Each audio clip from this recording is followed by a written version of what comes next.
التب یہاں ایک چھوٹی سی ڈرامائی کہانی ہے۔ عنوان: بھیڑیا کی چھایا۔ ایک دن ایک چھوٹے سے گاؤں میں، جو کہ جنگلوں کے گہرے میں بسا ہوا تھا، ایک افسوسناک وائلن کی کہانی تھی۔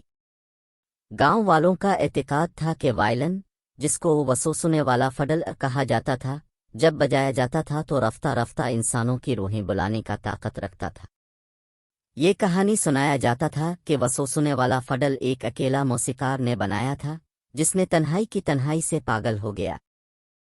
کہانی یہ کہتی ہے کہ اس نے اپنی محبتوں کی قیمت پر ایک افسوسناک وائلن بنانے کے لیے اپنے پیاروں کی روحیں استعمال کی تھی۔ جو لوگ جسے بجاتے وقت ایک عجیب احساس محسوس کرتے تھے، جیسے کہ ان کو کسی بھوت کی موجودگی کا احساس ہوتا۔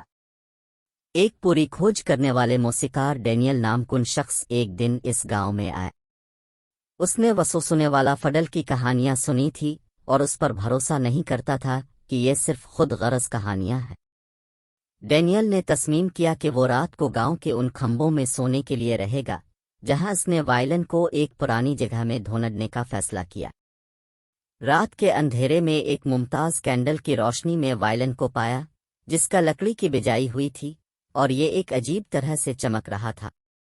ڈینیل نے ماسی ہوئے تاروں کو پکڑا اور جب وہ انی کے ساتھ کھیلنے لگا تو ایک افسوسناک لہجہ گزرا۔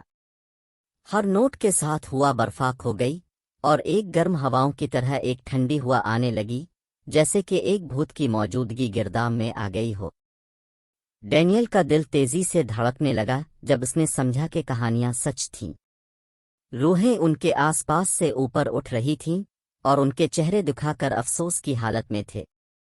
ڈینیل ہراساں ہو گیا اور وائلن کو گرا دیا اور موسیقی اچانک رک گئی۔ کمرے میں پھر سنگین خاموشی برقرار ہو گئی اور بھوتوں کی تصویریں دور ہو گئیں۔